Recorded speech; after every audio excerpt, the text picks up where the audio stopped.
The president has said countless times on the campaign trail, I've been with him at the rallies, I know you've been there covering them too, Peter, that he is focused on launching the largest mass deportation operation in American history of illegal criminals. And if you are an individual, a foreign national, who illegally enters the United States of America, you are, by definition, a criminal. And so therefore, you are subject to deportation. I apologize for interrupting. So to be clear, it's not violent criminals do not receive precedence in terms of the deportations taking place. The president has also said two things can be true at the same time. We want to deport illegal criminals, illegal immigrants from this country, but the president has said that, of course, the illegal criminal drug dealers, the rapists, the murderers, the individuals who have committed heinous acts on the interior of our country and who have terrorized law-abiding American citizens, absolutely, those should be the priority of ICE, but that doesn't mean that the other illegal criminals who entered our nation's borders are off the table. Caroline, on immigration, of the 3,500 arrests ICE has made so far since President Trump came back into office,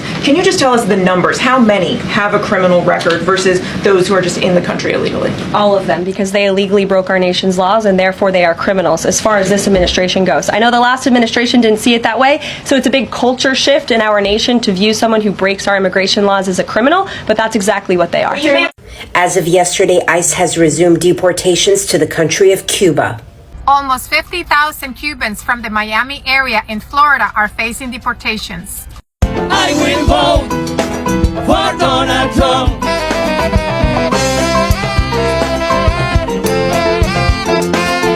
I will vote. Raise your hands, come on. Hello guys, and welcome to the J Report. In today's video, we're going to talk about Cubans for Trump and how they regret their vote for Trump after his deportation orders, especially Cubans on asylum. A lot of them are now regretting their decision and crying, asking black people for help. We'll also talk about how black Americans saw this coming from a mile away and tried to warn them. If this is the kind of content that you enjoy, please consider subscribing, liking and sharing so that YouTube may recommend it to a wider audience. And now, without further ado guys, let's go straight into this video. But first, I'm going to play you a few clips on this matter and come back with my commentary. As you may have heard, many Cubans with permanent residency may now be facing deportation after having returned to Cuba with their permanent residence card. And this is because when you file for asylum and you are granted asylum, and many of these individuals obtain their permanent residency after seeking asylum successfully, they are essentially saying that they're scared to return to their home country. And so when they did return to Cuba, now they are being flagged for committing fraud. And if in fact you travel back to your home country, whether you're from Cuba or not, if you have asylum granted and you are now a permanent resident, you should be very, very wary of traveling back to your home country and not being placed in secondary inspection when you re-enter the United States. It is obvious that you're going to be flagged, and I've been saying this for many years. You shouldn't even travel back if you are a U.S. citizen and you became a U.S. citizen by way of permanent residency, by way of an asylum granted. At any point, you are subject to a review of that. And if it is determined that you became a U.S. citizen through fraud or a permanent resident through fraud, they can try and place you in removal proceedings to take away your citizenship and or your permanent residency. So let this be a warning for anybody considering returning to your home country after affirmatively and successfully getting asylum in the United States, because this will likely flag immigration and give them a reason to place you in removal proceedings in an attempt to strip you of your status. Trump supporters are now upset with Donald Trump's immigration policies because they are directly affecting them and their families. Now, this is specifically Cuban American Trump supporters who thought likely that Donald Trump's policies wouldn't affect them at all. It would only affect people that didn't like Trump, that he didn't like, but not them. Take a look at what Congresswoman Salazar had to say, who is a Cuban American and a Trump supporter. I'm urging Homeland Security to protect Cubans awaiting legal status adjustment through the Cuban Adjustment Act. Don't penalize them for Biden's screw-ups. Well, I have news for you, Ms. Salazar. This is not Biden who is doing this. This is happening to your constituents, their family members, to Cubans looking to come to America because of Donald Trump. You campaigned alongside him. He told you what he was going to do, and it was going to affect everybody. Now, I, for one, actually feel bad for the people who want to come here and have a better life.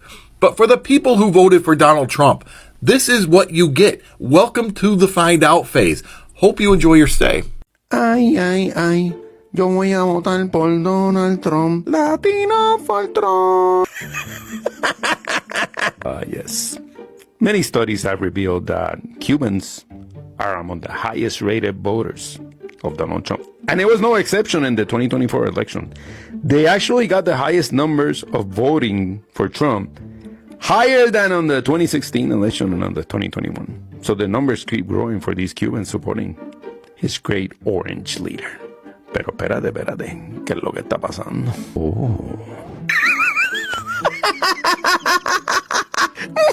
Oh, yes, Trump has decided to eliminate the humanitarian parole program for Haitians, Venezuelans. ¡An cubano, caballero! ¡Olvídate de eso! So the guy that you're always supporting, that you think loves you dearly, just eliminated one of the largest programs that benefits your country in Cuba. Now you're gonna learn. Fuck around and find out! Dear Cubans, I'm gonna ask you the same question that I asked of the Venezuelans. But here's the thing. See, you thought your racism was going to save you from those consequences, and they didn't.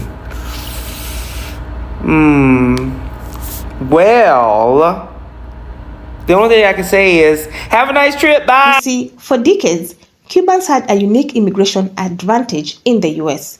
And like other immigrant groups, they benefited from the wet foot, dry foot policy, which basically meant that if they made it to the US soil, they were fast-tracked for legal status. That changed under Obama, but Cubans still had an easier path than many other immigrants. Then came the asylum claims. Many Cubans applied for asylum by arguing that they were fleeing political persecution under the communist Cuban government. And in many cases, they were granted protection. But here's where things started to go wrong. Some of those same asylum seekers later turned around and took trips back to Cuba. Now, let's think about that for a second. If you claim you're in danger in Cuba, why would you go back and visit? Under Trump, immigration officials have started to look more closely at asylum cases, especially those from Latin American countries, including Cuba. And now, many Cubans who thought that they were safe are suddenly being told that they are no longer eligible to stay. And some of these deportation orders are happening now because of Trump-era policies still being enforced. And many Cuban families are in panic. President Obama terminated wet foot, dry foot policy during his last week as presidency in January of 2017. Since then, Cubans who have entered the United States at port of entries either by land or by water are being processed differently when they present themselves to the Border Patrol agents. In the past, Cubans will want to present themselves because then the CBP officer would issue what's called a parole, and then the Cuban would enter the United States, wait 1 year and 1 day, and then apply for their 10-year lawful permanent resident status. Since 2017, depending on which port of entry you go to, which CBP officer you have, they'll either parole you or they'll detain you or they'll give you what's called an order of show cause. And all of these different manners of entry carry different types of benefits associated with them. It all gets very complicated and very technical, but to answer your question, no, there is no more wet foot, dry foot. For years, they believed that their status in the US was secure, but now reality is hitting them hard. And this is where things get interesting. Many Cubans supported Trump in both elections. They believed he was strong on issues like socialism and communism, and they thought he would protect their interest. But what did Trump actually do? He made immigration policies stricter across the board, even for Cubans. And the irony is painful. Many Cuban voters backed Trump because they thought he would be tough on illegal immigration, but they didn't think that toughness would be used against them. Now, as their families face deportation, many are realizing that they made a mistake. Social media is constantly filled with stories of Cuban families who are in shock. They never expected that their own political choices will come back to haunt them in this way. Some are even openly admitting that they were wrong about Trump and his immigration policies. And here's the part that needs to be said. Black Americans saw this coming. Black people have been dealing with systemic oppression in America for centuries. They've seen what conservative policies do to marginalized communities, and they tried to warn other minority groups, including Cubans, that Trump was not their friend. But many Cuban voters ignored those warnings. Some even embraced anti-black rhetoric, believing that they were different from other immigrants, that they were more accepted in the US because of their history with communism. They failed to see that once Trump and his supporters were done attacking other immigrants, they would eventually turn on them too. Latinos in all parts of the community really need to have a hard conversation about racism in the Latinx community. But I'm going to do a little bit of education for my fellow Cubans over here. Although it never hurts to learn too much if you want to stick around. The reason why so many Cuban Americans vote Republican and are racist in the United States is a really, really long history, but I'm going to give you the baby version of it. When Fidel Castro came to power in 1959, he instilled communism. His promise was to overthrow the rich and redistribute all the wealth and riches to the poor. I'm sure you know, just like in the United States, that most people who hold the wealth in Cuba were white, and the poor Cubans were black. The United States was committed to helping Cuba as an anti-communist country, so the United States granted them political asylum. This means the Cubans were allowed to come here, no matter what. Wet foot, dry land. But most of the ones that fled were, guessed it, white. So when Cubans vote for Trump, they say it's because they're anti-communist. They don't understand why other Latinos can't just come here legally like they did. This generation, don't be like them. Now, Cuban families are facing deportation, and suddenly they're looking for sympathy from the very communities they ignored, or worse, spoke out against. It's a hard lesson, but it's one that other immigrant groups need to pay attention to. So what's the takeaway here? First, this situation shows that America's immigration system is not fair or forgiving, even for groups that once had special privileges. Second, it's a harsh reminder that political choices have real consequences. Many Cubans thought voting for Trump would protect them, but instead, they helped put in place policies that are now tearing their families apart. And finally, it's a lesson in listening. Black people tried to warn them. Other immigrant groups tried to warn them. But sometimes, people have to learn the hard way. So let me know what you think in the comments. Do you think Cubans who voted for Trump are getting what they deserve? I'd love to keep the discussion going, so leave a comment down in the comment section. Also, I have a playlist on the FAFO season, which I've attached up here. So if you enjoy such kind of content, please click up here and enjoy. Also, consider subscribing because it helps me grow my channel. Otherwise, thank you so much for watching. And until the next time, the Joy Report out.